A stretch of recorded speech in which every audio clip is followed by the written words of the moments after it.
আসসালামু আলাইকুম। স্বাগতম আপনাকে আমাদের ইনশট অ্যাপসের ভিডিও এডিটিং টিউটোরিয়ালের আরও একটি নতুন পর্বে। সো এই পর্বে আমরা দেখব ইনশট অ্যাপসের বাকি যে অংশগুলো রয়ে গিয়েছিল ওই প্রত্যেকটা অংশ এক একে প্রত্যেকটা অংশের সাথে আপনাদেরকে পরিচয় দেওয়ার চেষ্টা করেছি। সো এই ভিডিওটিতেও আপনাদের সাথে ইনশট অ্যাপসের বাকি যে অংশগুলো রয়েছে প্রত্যেকটা অংশের সাথে আপনাদেরকে পরিচয় করিয়ে দিব। সো আর তার আগে বলে রাখি, যারা আমাদের আগের ভিডিওগুলো মিস করেছেন বা যারা এখনও পর্যন্ত আমাদের ইনশট অ্যাপসের আগের ভিডিওগুলো দেখেননি, তারা চাইলে আমাদের এই ভিডিওর ডিসক্রিপশন বক্সে দেওয়া লিঙ্কে ক্লিক করে আগের সেই ভিডিওগুলো দেখে আসতে পারেন।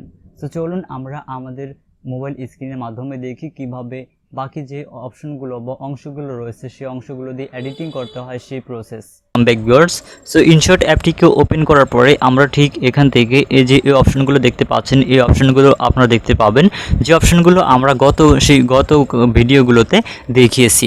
সো গত ভিডিওতে আমরা ফিল্টার পর্যন্ত আমরা ভিডিওটি করেছি এবং আজকের এই ভিডিওতে আমরা ফিল্টারের পর থেকে বাকি যে অপশনগুলো রয়েছে প্রত্যেকটা অপশনই দেখে যাব।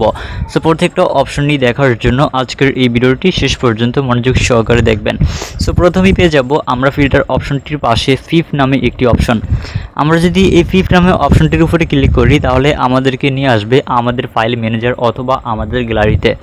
সো এখান থেকে ফিফথ অপশনটির মাধ্যমে আমরা ফিফথ অপশনটিকে ব্যবহার করার জন্য আপনি চাইলে ফিফথ অপশনটিতে ভিডিও অ্যাড করতে পারবেন এবং আপনি যদি চান ফিফথ অপশনটিতে ফটো অ্যাড করতে সেটাও কিন্তু করতে পারবেন।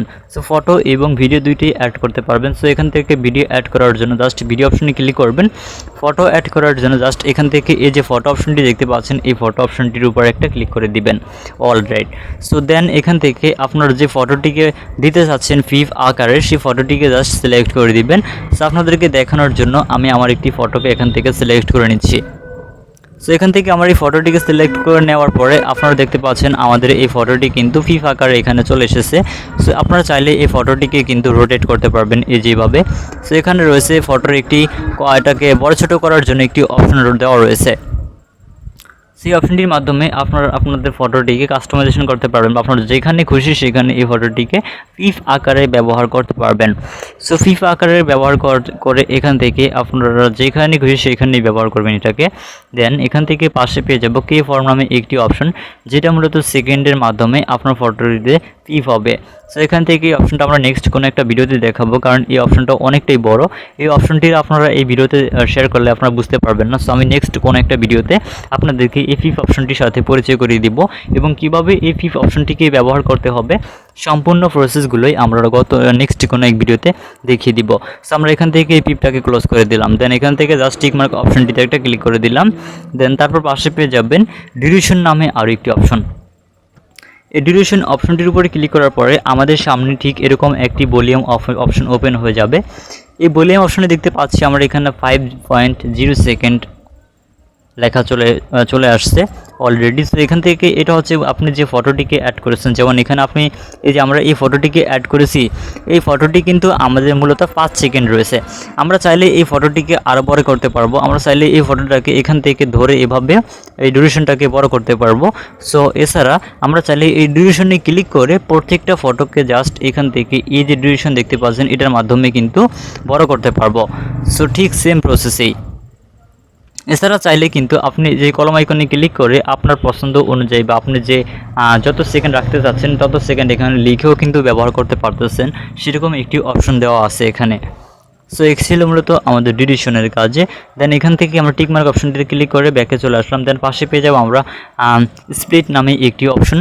এই স্প্লিট অপশনটির মাধ্যমে আপনারা কি করতে পারবেন, এই স্প্লিট অপশনটির মাধ্যমে যেমনটা ধরতে পারছেন আপনারা এখানে এই যে একটা ফটো এখান থেকে এইটা দুইটা লেয়ার হবে। এখান থেকে এখন একটা লেয়ার আছে অলরেডি, আমরা চাইলে কিন্তু এটাকে দুইটা লেয়ার করতে পারবো। সো দুইটা লেয়ার করার জন্য এখান থেকে জাস্ট এই যে স্লিপ নামে অপশনটি ক্লিক করলাম, তাহলে আমাদের এখানে এই একটা লেয়ার আছে এবং আমরা যদি চাই আমরা অন্য একটি লেয়ার, যেমন আমরা এখন দেখতে পাচ্ছেন যে একটা লেয়ার, আমরা যদি আবার ক্লিক করি তাহলে এখানে দুইটা লেয়ার রয়েছে। যেমন এটা আপনারা কখন কাজে লাগাবেন, যেমনটা আপনারা যখন এই যে আমরা এই ফটোটাকে এখন অ্যাড করেছি এখানে, এখন মনে করেন যে আমাদের এখান থেকে এই পর্যন্ত আমাদের ফটোর প্রয়োজন, যেমন এই পর্যন্ত আমাদের প্রয়োজন, বাকি অংশটা আমরা চাচ্ছি কেটে দিতে। সো বাকি অংশটাকে কেটে দেওয়ার জন্য জাস্ট আমরা এখান থেকে আমাদের এই জায়গাটাতে আমরা একটা ক্লিক করে রাখবো। দেন এখান থেকে এই যে স্প্লিট অপশনটিতে একটা ক্লিক করব। দেন আমাদের এটা দুইটা লেয়ার হয়ে যাবে। তারপর আমরা এখান থেকে এই যে অপশনটি দেখতে পাচ্ছি, এখান থেকে যে লেয়ারটাকে আমরা বাদ দিতে যাচ্ছি সেই লেয়ারটাকে সিলেক্ট করব। সিলেক্ট করার পর জাস্ট এখান থেকে এই যে ডিলিট অপশনটি দেখতে পাচ্ছি আমরা, এই ডিলিট অপশনটিতে একটা ক্লিক করে দিব। ডিলিট অপশনে ক্লিক করার পরে আমাদের সেই বাকি অংশটি কেটে যাবে। এটাই হচ্ছে মূলত স্লিপ অপশন। তারপর পাশে পেয়ে যাবেন একটি ডিলিট অপশন, যেটা আমরা এইমাত্র ব্যবহার করেছি। আমি আবারও দেখাচ্ছি আপনাদেরকে। যেমন আমরা প্রথমে কি করব, এটাকে এখন একটা লেয়ারে রয়েছে, এটা দুইটা লেয়ারে নেওয়ার জন্য আমরা এখান থেকে এই যে সিলেক্ট অপশনটিতে একটা ক্লিক করব। দেন এখান থেকে আপনি যদি এই লেয়ারটা বাদ দিতে চান তাহলে এই লেয়ারটাতে সিলেক্ট করবেন, আর যদি এই লেয়ারটাকে বাদ দিতে চান তাহলে এই লেয়ারটাকে সিলেক্ট করে নেবেন। সো আমি এখান থেকে যেমন বাম সাইডের লেয়ারটাকে ডিলিট করব, সেজন্য আমরা এখান থেকে বাম সাইডের লেয়ারটাকে সিলেক্ট করে নিলাম। তারপর এখান থেকে এই যে ডিলিট অপশনটি দেখতে পাচ্ছি আমরা, এই ডিলিট অপশনটিতে ক্লিক করলে আমাদের সেই কাঙ্ক্ষিত লেয়ারটি কিন্তু ডিলিট হয়ে যাবে। সো এই ছিল আমাদের ডিলিট অপশনটির কাজ। এবং তারপর পাশে পেয়ে যাব আমরা ব্যাকগ্রাউন্ড নামে আরও একটি অপশন। এই ব্যাকগ্রাউন্ড অপশনটির মাধ্যমে আমরা এখানে পেয়ে যাব বেশ কিছু অপশন। এই যে এখানে ব্যাকগ্রাউন্ডের আন্ডার রয়েছে প্রথমেই ব্যালার অপশন। সো আমরা যদি এখানে ব্যালার অপশনে ক্লিক করি পেয়ে যাব এখানে একটি গ্যালারি অপশন। এই গ্যালারি অপশনটির মাধ্যমে আমরা চাইলে আমাদের গ্যালারি থেকে কোনো একটি ফটোকে ব্যবহার করতে পারবো এখানে। সো এছাড়া আমরা এখানে পেয়ে যাচ্ছি বেশ কিছু ব্যালার ইফেক্ট, যে ইফেক্টগুলো আমরা এখানে দেখতে পাচ্ছি আমাদের ফটোতে কিন্তু অলরেডি অ্যাড হয়ে গিয়েছে। সো এখানে অসংখ্য ব্যালার রয়েছে। সো এখানে এই যে আমরা উপরে যে ভিডিওটাকে অ্যাড করেছি বা ফটোটিকে অ্যাড করেছি, এই ফটোটির নিচনে ব্যাকগ্রাউন্ড হিসেবে এটা মূলত অ্যাড হবে। সো আপনি চাইলে এখান থেকে আপনার যে ফটোটি রয়েছে এই ফটোটিকে ব্যালার হিসেবে ব্যবহার করতে পারবেন, এবং আপনি যদি চান আপনার অন্য একটি ফটোকে এখানে ব্যবহার করতে, সেটাও কিন্তু আপনারা এখানে করতে পারবেন। সো এখান থেকে আমাদের এই ছিল ব্যাকগ্রাউন্ডের কাজ। দেন তারপর নিচনে পেয়ে যাব কালার অপশন। কালার অপশনের মাধ্যমে কালার অপশনটির আন্ডারে পেয়ে যাব আমরা এখানে বেশ কিছু কালার অপশন। এই যে এখানে কালার রয়েছে, অসংখ্য কালার রয়েছে। আমরা চাইলে আমরা যে ব্যাকগ্রাউন্ডটিকে ওখানে দিয়েছি ওই ব্যাকগ্রাউন্ডটির পিছনে বিভিন্ন ধরনের কালারও ব্যবহার করতে পারবো। সো আপনার যে কালারটি এখান থেকে পছন্দ হয় আপনি সেই কালারটিকে কিন্তু খুব সহজেই ব্যবহার করতে পারবেন। এছাড়া কালারটাকে কম বেশি করার জন্য এখানে একটি ভলিউম লকার দেওয়া রয়েছে। এই লকারটির মাধ্যমে আপনারা খুব সহজেই আপনাদের ফটোর যে ব্যাকগ্রাউন্ডটি রয়েছে ব্যাকগ্রাউন্ডের কালারটাকে কম বেশি বা গাঢ় করতে পারবেন কিংবা হালকা করতে পারবেন। সো এখান থেকে কালার অ্যাডজাস্টমেন্ট বা পছন্দ মতো কালার ব্যবহার করা হয়ে গেলে জাস্ট টিক মার্ক অপশনটির উপর একটা ক্লিক করে দিবেন। অলরাইট, দেন তারপর পাশে পেয়ে যাবেন গ্রেডিয়েন্ট নামে আরও একটি অপশন। এছাড়া চাইলে আপনারা এখান থেকে গ্রেডিয়েন্ট অপশনটি দিতে পারেন। অর্থাৎ গ্রেডিয়েন্ট অপশনটি হচ্ছে মূলত এখানে বিভিন্ন ধরনের কালার। সো এই কালারগুলো মূলত হচ্ছে এখানে কয়েকটা কালার অর্থাৎ মাল্টিপল কালার মিলে একটি গ্রেডিয়েন্ট ফটো তৈরি হয়। সো এখানে দেখতে পাচ্ছেন মাল্টিপল কালার রয়েছে একটি ফটোতে, আর কালার অপশনে দেখতে পাচ্ছেন শুধুমাত্র একটি কালার, এবং গ্রেডিয়েন্টে দেখতে পাচ্ছেন মাল্টি কালার। সো এখানে অনেকগুলো কালার দেওয়া রয়েছে, এটাই মূলত হচ্ছে গ্রেডিয়েন্ট। সো আপনার যে গ্রেডিয়েন্টটি ভালো লাগে আপনি সেটাই ব্যবহার করতে পারবেন। এছাড়া নিচে পেয়ে যাবেন প্যাটার্ন নামে একটি অপশন। সো এখানে এই যে প্যাটার্ন অপশনটির আন্ডারে রয়েছে বেশ কিছু প্যাটার্ন ইফেক্ট, যে ইফেক্টগুলো আপনারা খুব সহজেই ব্যাকগ্রাউন্ড হিসেবে ব্যবহার করতে পারবেন। অর্থাৎ আপনার যখন যে ইফেক্টটি এখান থেকে ভালো লাগে আপনি সেই ইফেক্টটিকেই কিন্তু খুব সহজেই এখান থেকে ব্যবহার করতে পারবেন। সো এখানে দেখতে পাচ্ছেন অসংখ্য ইফেক্ট বা অসংখ্য ইমেজ রয়েছে যেগুলো আপনারা খুব সহজেই ব্যবহার করতে পারবেন। সো এখান থেকে এই প্যাটার্ন অপশনটি বা সব কিছু এখান থেকে অ্যাডজাস্টমেন্ট করা হয়ে গেলে যে অপশনটি আপনার কাছে ভালো লাগে সেই অপশনটি অ্যাড করা হয়ে গেলে জাস্ট এখান থেকে এই যে টিক মার্ক অপশনটিতে ক্লিক করবেন, তাহলেই এই ব্যাকগ্রাউন্ড হিসেবে আপনার ফটোটিতে অ্যাড হয়ে যাবে। দেন তারপর পাশে পেয়ে যাবেন স্পিড নামে একটি অপশন। আমরা যদি স্পিড অপশনটির উপরে ক্লিক করি এখানে পেয়ে যাবেন একটি ডিউরেশন অপশন। এই ডিউরেশন অপশনটির মাধ্যমে আপনার যে ফটোটিকে অ্যাড করেছেন সেই ফটোটিতে কিছুটা স্পিড বা ডিউরেশনটা একটু বড় ছোট হবে, এটাই হচ্ছে মূলত স্পিডের কাজ। সো এখান থেকে এই যে আপনার যে ভিডিওটা চলতেছে, যেমন আমরা এখানে এই ভিডিওটা চলতেছে, এই ভিডিওটাতে আমরা এখান থেকে দেখতে পাচ্ছি স্পিডে এখন প্লে হচ্ছে। আমরা যদি চাচ্ছি এটাকে স্লো মোশন, এটা মূলত স্লো মোশন কাজ, আমরা যদি চাই এখান থেকে এটাকে কম করে দিতে তাহলে এটা কিন্তু আস্তে আস্তে চলবে এটা। সো এই ছিল আমাদের এটা হচ্ছে মূলত স্লো মোশন। আপনারা যখন কোনো একটা ভিডিও অ্যাড করবেন তখন এটার পার্থক্যটা বুঝতে পারবেন। সো আমরা ভিডিও দিয়ে একটি টিউটোরিয়াল দিয়ে দেবো আপনাদেরকে। সো সেই ভিডিওতে আমরা দেখিয়ে দিব। দেন তারপর পাশে পেয়ে যাব ক্রপ নামে একটি অপশন। এই ক্রপ অপশনটির মাধ্যমে আপনার যে ফটোটি রয়েছে এই ফটোটি আপনার পছন্দের যে ফটোটির যে পছন্দের অংশটুকু রয়েছে সেই পছন্দের অংশটুকু সিলেক্ট করতে পারবেন। যেমন এখান থেকে আমরা চাচ্ছি আমাদের শুধু এই ফটোটাকে হাফ রাখতে, যেমন আমরা এখান থেকে আমাদের এই ফটোটি এতটুকু রাখতে চাচ্ছি, বাকি অংশটুকু চাচ্ছি ডিলিট করে দিতে, বাকি এটি দিতে। সেই ক্রপ অপশনটির মাধ্যমে আমরা আমাদের যে অংশটা প্রয়োজন সেই অংশটা রেখে বাকি অংশটাকে আমরা ডিলিট করে দিব। দেন এখান থেকে এই জাস্ট আমরা যে অংশটাকে সিলেক্ট করে নিব, যে অংশটাকে রাখতে চাচ্ছি সে অংশটাকে সিলেক্ট করে নেওয়ার পর আমরা জাস্ট এই যে টিকমার্ক অপশনটি দেখতে পাচ্ছি, এই টিকমার্ক অপশনটিতে একটা ক্লিক করে দিব, তাহলেই আমাদের এই ক্রপ অপটি হয়ে যাবে। এছাড়া আমরা চাইলে এখান থেকে বেশ কিছু সোশ্যালের যে অ্যাসপেক্ট রেশিওগুলো রয়েছে সেগুলো দেওয়া রয়েছে। এখানে রয়েছে ইনস্টাগ্রাম রেশিও, এবং রয়েছে আপনার ফেসবুক রেশিও, এবং রয়েছে ইউটিউব রেশিও, টিকটক রেশিও, এছাড়া রয়েছে বেশ কিছু রেশিও। সো এখান থেকে আপনারা যে ক্রপ করবেন ক্রপের মাধ্যমে করতে পারবেন, এছাড়া চাইলে রেশিও সিলেক্ট করে কিন্তু ক্রপটা করতে পারবেন। যেমন আমরা এখান থেকে এটা মূলত আমরা আমাদের নিজের ইচ্ছে মতো করেছি, এবং আমরা যদি চাই এখান থেকে যেমন ইউটিউবের যে রেশিওটা রয়েছে সেই রেশিও হিসেবে করতে, তাহলে এখান থেকে জাস্ট আমরা ইউটিউবের রেশিওটাকে সিলেক্ট করে নিব অলরেডি। সো এখান থেকে আমি ইউটিউব রেশিওটা সিলেক্ট করে নেওয়ার পর দেখতে পাচ্ছেন আমাদের এখানে শুধু আমাদের ফেসটাকে সিলেক্ট হয়ে যাচ্ছে এবং বাকি অংশগুলো সব ডিলিট হয়ে যাচ্ছে। সো এখান থেকে ফেসটাকে সিলেক্ট করার পর বা আমাদের রেশিওটাকে সিলেক্ট করার পর জাস্ট আমরা এই যে টিকমার্ক অপশনটি দেখতে পাচ্ছি, এই টিকমার্ক অপশনটিতে ক্লিক করলে আমাদের ফটোটি ক্রপ হয়ে যাবে। এই ছিল আমাদের ক্রপ অপশনের কাজ। এছাড়া পাশে পেয়ে যাব আমরা একটি ভলিউম অপশন। এই ভলিউম অপশনটির মাধ্যমে আমরা যেমন ধরুন আমার একটি অডিও অ্যাড করি এখানে। সো আমি এখানে একটি অডিও অ্যাড করতেছি, জাস্ট ওয়েট।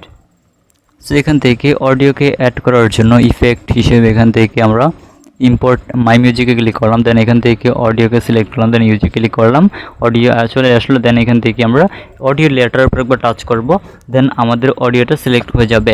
অডিওটা সিলেক্ট হয়ে যাওয়ার পর জাস্ট আমরা ভলিউম অপশনে ক্লিক করব। এখন এই ভলিউম অপশনটির মাধ্যমে যদি আমরা গত ভিডিওতে এই ভলিউম অপশনটি দেখিয়েছি আপনাদেরকে, এই ভলিউম অপশনটি আমরা যে অডিওটাকে অ্যাড করেছি এই অডিওটার সাউন্ডটা যদি একটু কম হয়, আমরা এই ভলিউম অপশনটির মাধ্যমে আমরা যদি এই ভলিউম অপশনটাকে একটু বাড়িয়ে দিই তাহলে আমাদের অডিও সাউন্ডটা কিন্তু বেড়ে যাবে। এবং আমরা যদি চাই আমাদের অডিও ভলিউমটা একটু বেশি হয়ে গেছে তাহলে একটু কমাতে হবে, সেটা করার জন্য জাস্ট এখান থেকে ভলিউমটাকে আমরা একটু কমিয়ে নেব। এটাই মূলত আমাদের অডিও ভলিউমের কাজ। সো এই ছিল আমাদের অডিওর যে ভলিউম রয়েছে এই ভলিউম অপশনের কাজ। দেন আমরা পাশের অপশনগুলো দেখি একটু। তারপর পাশে রয়েছে রিপ্লেস নামে একটি অপশন। এই রিপ্লেস অপশনটি দিয়ে আপনারা কী করবেন, রিপ্লেস অপশনটির মাধ্যমে আপনারা যেমনটা ধরুন আমরা যে ফটোটিকে অ্যাড করেছি এই ফটোটি যেমন আপনার কাছে ভালো লাগে না, আপনি চাচ্ছেন অন্য একটি ফটোকে ব্যবহার করতে, সো সেটাকে করার জন্য আমরা রিপ্লেস অপশনটিকে ব্যবহার করব। সো আমরা যদি এই রিপ্লেস অপশনটির উপর একটা ক্লিক করি, এই যে রিপ্লেস অপশনটির উপরে যদি এটা ক্লিক করি, দেন আমরা আমাদের নেক্সট কোনো একটা ফটোটি সিলেক্ট করি। সো দেখতে পাচ্ছেন আমাদের ওই যে আগে যে ফটোটিকে অ্যাড করেছি সেই ফটোটি বাদে অনেকটি ফটো চলে এসেছে এখানে। এটা হচ্ছে মূলত আমাদের যে আমাদের রিপ্লেস অপশন রয়েছে এই রিপ্লেস অপশনটি। সো এখান থেকে আপনারা আবার যদি রিপ্লেস করতে চান তাহলে এখান থেকে জাস্ট রিপ্লেসে ক্লিক করবেন, দেন এখান থেকে আপনার কাঙ্ক্ষিত পছন্দের ফটোটিকে সিলেক্ট করে নেবেন। যেমন আমি এখান থেকে আমাদের ইউটিউব চ্যানেলের একটি ভিডিওকে সিলেক্ট করে নিচ্ছি, যেমন আমার এখান থেকে আমরা এই ফটোটিকে সিলেক্ট করলাম। সো আমাদের এই ফটোটিকে সিলেক্ট করে নিলাম, দেখতে পাচ্ছেন। সো এভাবে কিন্তু আপনারা রিপ্লেস অপশনটাকে ব্যবহার করবেন। এবং তারপর পাশে পেয়ে যাবেন ডুপ্লিকেট নামে একটি অপশন। এই ডুপ্লিকেট অপশনটির মাধ্যমে যেমন ধরুন আপনার যে এখানে যে ফটোটিকে অ্যাড করেছেন এই ফটোটা আপনার এখন রয়েছে একটি, এবং আপনি চাইলে কিন্তু এই ডুপ্লিকেট অপশনটির মাধ্যমে এই ফটোটিকে 2-3টা ভাবে করতে পারবেন। যেমন আমি এখান থেকে ফটোর উপরে ক্লিক করলাম, দেন এখান থেকে আমরা এই ডুপ্লিকেট অপশনটির উপরে একটা ক্লিক করব। তারপর আমাদের এই ফটোটি দেখতে পাচ্ছেন আরও একটা লেয়ার চলে এসেছে। আমরা যদি ঠিক সেম প্রসেসের মাধ্যমে আরও একবার টাচ করি, দেন এখান থেকে আবার যদি এই ডুপ্লিকেট অপশনে ক্লিক করি তাহলে আবারও কিন্তু আমাদের এটা ডুপ্লিকেট হবে। সো এভাবে আপনার যতটা লেয়ার প্রয়োজন হয় বা যতটুকু আপনার প্রয়োজন পড়ে আপনারা ডুপ্লিকেট করে ব্যবহার করতে পারবেন। এছাড়া রয়েছে রিভার্সিং নামে একটি অপশন। রিভার্সিং অপশনটি আপনারা এখন প্রয়োজন পড়বে না, রিভার্সিং অপশনগুলো আপনারা পরে প্রয়োজন পড়বে, বা আপনারা যখন ভিএফি-ভাবে ভিডিও এডিটিং করতে যাবেন তখন প্রয়োজন পড়বে। সো এখন আপনাদের এগুলো করার প্রয়োজন নেই, সেগুলো এখন আপনাদের অতটা কাজ দেবে না।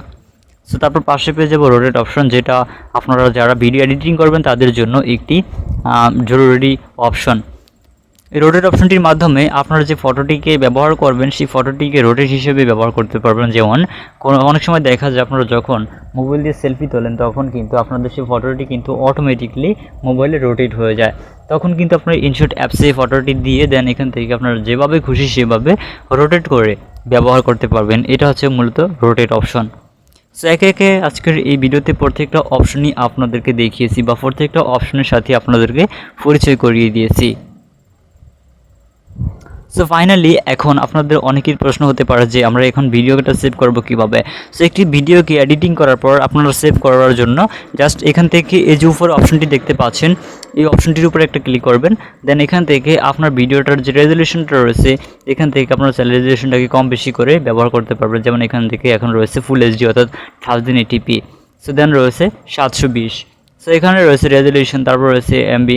রেজলিউশন হওয়ার পর এখান থেকে ফ্রেম রেটটাকে সিলেক্ট করতে পারতেছেন। সেখান থেকে 60 fps এ ভিডিও করতে পারতেছেন। এখানে রয়েছে 60 fps 50 fps, আপনার যখন যেটা খুশি ব্যবহার করতে পারবেন।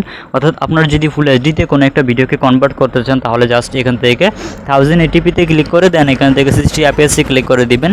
তারপর আপনাদের এখান থেকে স্টিমের যে সাইজটা হবে, অর্থাৎ ভিডিওটা সেভ হওয়ার পরে যে সাইজটা হবে ভিডিওটার সেটা হবে 34.3 MB বা মেগাবাইট। সো এখান থেকে জাস্ট আমরা সেভে ক্লিক করে দিব। অলরেডি সেভে ক্লিক করার পর আমাদের এখান থেকে আমাদের ভিডিওটা সেভ হবে। দেখতে পাচ্ছেন আমাদের ভিডিওটা অলরেডি সেভ হওয়া শুরু হয়ে গিয়েছে। সো এখান থেকে কনভার্টিং ভিডিও নামে আমরা দেখতে পাচ্ছি। সো আমাদের ভিডিওটি কিন্তু এখন সেভ হচ্ছে। সো ভিডিওটা সেভ হতে কয়েক সেকেন্ড সময় লাগবে বা কয়েক মিনিট সময় লাগতে পারে। অর্থাৎ আপনার ভিডিওটা যত বড় হবে ততই কিন্তু সময় লাগবে ভিডিওটা সেভ হতে। অসংখ্য ধন্যবাদ আজকের এই ভিডিওটি প্রথম থেকে শেষ পর্যন্ত মনোযোগ সহকারে দেখার জন্য। আর আজকের এই ভিডিওটি প্রথম থেকে শেষ পর্যন্ত মনোযোগ সহকারে দেখে থাকলে আই হোপ আপনি পারবেন খুব সহজে ইনশট অ্যাপস ব্যবহার করে ভিডিও এডিটিং করতে। সো আজকের এই ভিডিওটি বুঝতে যদি কোথাও কোনো সমস্যা হয় তাহলে আমাদেরকে কমেন্ট করে জানাতে পারেন। এছাড়া আপনি যদি আমাদের কাছ থেকে টেকনোলজি রিলেটেড কোনো বিষয় বা অন্যান্য বিষয়ে হেল্প পেতে চান তাহলে সরাসরি আমাদের ফেসবুক পেজ এবং ফেসবুক গ্রুপ রয়েছে। চাইলে আমাদের ফেসবুক পেজ এবং ফেসবুক গ্রুপে জয়েন হয়ে আমাদের সাথে কন্ট্যাক্ট করে আপনার যে কোনো প্রবলেমের ডিসকাশন করতে পারেন। সো এছাড়া এরকম সকল ধরনের হেল্পফুল ভিডিওগুলো সবার আগে পাওয়ার জন্য আমাদের এই চ্যানেলটিকে সাবস্ক্রাইব করে পাশে আসা বেল বাটনটি বাজিয়ে রাখুন, তাহলে সবার আগে নতুন ভিডিও নোটিফিকেশন আপনার কাছে চলে যাবে। সো দেখা হচ্ছে খুব শীঘ্রই নতুন কোনো একটি ভিডিওতে।